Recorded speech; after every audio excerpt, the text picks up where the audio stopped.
Au cœur de l'église de Saint-Michel-de-Bellechasse, les visiteurs peuvent découvrir, particulièrement en saison estivale, une magnifique collection de miniatures réalisées par le couple michelois Daniel Pouliot et Simone Corriveau. Ces pièces, tirées de la collection du musée L'Atelier du Voiturier, représentent notre mémoire collective. En un monde de miniatures, l'exposition met en scène la vie de famille, les métiers traditionnels, l'entraide fraternelle et les valeurs chrétiennes qui teintaient les activités quotidiennes d'autrefois.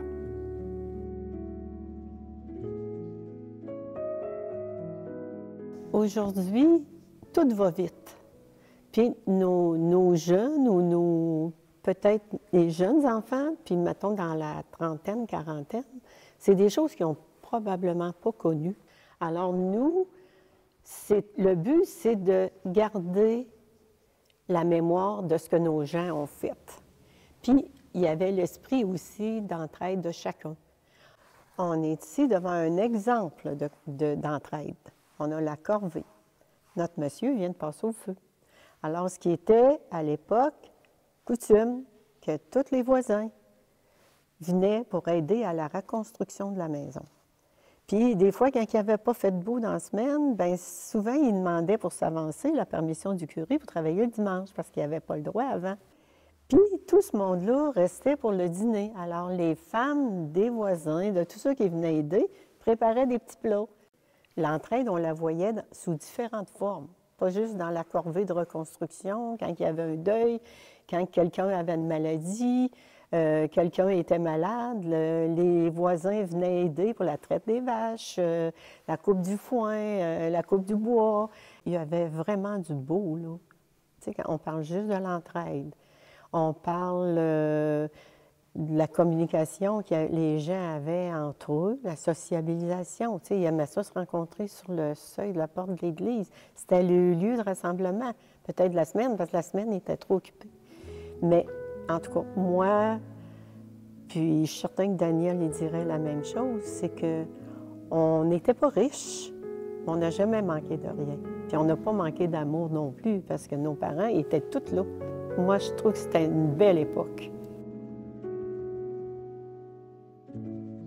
D'abord, Daniel, il était plombier. Puis après plusieurs années dans le métier, bien, il a développé de l'arthrose puis de la sténospinale sévère, ce qui fait qu'il a été opéré, mais les médecins ont décidé qu'il ne pouvait plus travailler dans la plomberie.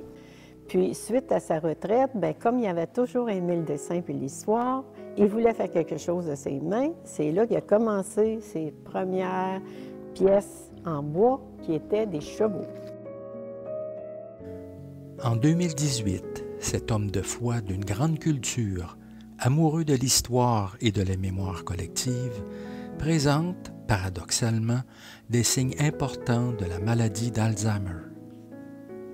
Toujours vivant et présentement hospitalisé, il a donc dû à ce moment se départir de la collection et la confier à la municipalité de Saint-Michel-de-Bellechasse, qui l'a acquise en 2019. La collection qu'on a ici dans l'église appartient à la municipalité. Et cette exposition-là, c'est issu d'une entente de partenariat entre la municipalité et la paroisse qui ont décidé, par une entente, d'ouvrir les portes à l'ensemble du public pour venir voir cette œuvre colossale de M. Pouliot et de Mme Corriveau. Moi, je me souviens, dans le temps, les gens, avant de faire les semences, ils mettaient un peu de graines qui leur restait dans un sac. Puis il y avait un dimanche, je ne me souviens plus du nom, qu'ils amenaient ça à l'église pour faire bénir le grain. S'il y avait des bonnes récoltes, c'est sûr qu'il y avait le travail à eux, mais il y avait aussi une partie qui venait du bon Dieu, du ciel. Parce que s'il y avait eu une bonne récolte, puis qu'il n'y avait pas eu trop de pluie ou trop de verglas pour briser les récoltes, bien eux autres, tout de suite, c'était le bon Dieu, il faut les remercier. Il y avait trop de pluie, on allait à l'église pour prier pour que la pluie cesse. On priait pour pas qu'il y ait de sécheresse.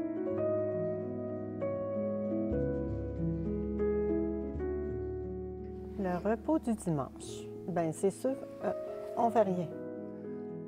La priorité, c'était d'aller à l'église, comme à tous les dimanches, aller à la messe. Puis après ça, on s'en allait à la maison, c'était le dîner familial. Il y avait un menu spécial qu'on ne mangeait pas la semaine. Parce que ma mère, elle cuisinait, c'était spécial, c'est dimanche aujourd'hui, c'est la fête, on a un menu spécial. Puis l'habillement, bien c'est sûr, on avait été à la messe, fait qu'on s'était mis beau pour aller à la messe. Puis si c'était le début du printemps, bien là, les madames, ils étaient toutes contentes de montrer le nouveau chapeau de paille puis le nouveau manteau de printemps. L'église était toujours placée comme au cœur du village, mais c'était un lieu dont les gens y étaient fiers, leur église. Sur le perron de l'église, bien, les gens ils restaient après la messe pour sociabiliser. Bien là, il fallait qu'ils parlent de leur semaine. Ça a-tu bien été cette semaine? Ah, un tel, il est mort. L'autre, il y a un enfant qui est malade. Il y en a même qui en profitaient pour régler des chicanes. Bien, moi, la première fois, suite à le début de l'exposition, j'ai senti que tout avec l'Église, tout était parfait. L'atmosphère de l'Église, la beauté de l'Église, le réconfort qu'on trouve quand on rentre dans notre Église, je le retrouvais à travers tout ça. Mon mari, Daniel, de savoir que toute l'exposition, toutes les pièces qu'il a faites sont assemblées ici, sont rassemblées ici, dans un lieu qu'il aimait beaucoup, il serait très heureux. Ce qui a motivé réellement la paroisse à accueillir cette exposition, c'est l'idée d'ouvrir nos églises. Écoutez, on a eu quelques 4000 personnes qui sont venues cet été visiter l'exposition. Et puis, ça me rappelle un peu tous nos ancêtres qui ont bâti nos églises. Ils ont bâti les églises pour en faire des lieux de rencontre, des lieux de prière, des lieux de fraternisation. Et souvent, comme je disais tantôt, les gens s'assoient dans l'église et se laissent, dans un moment de silence, s'imprégner du côté divin et sacré de l'église.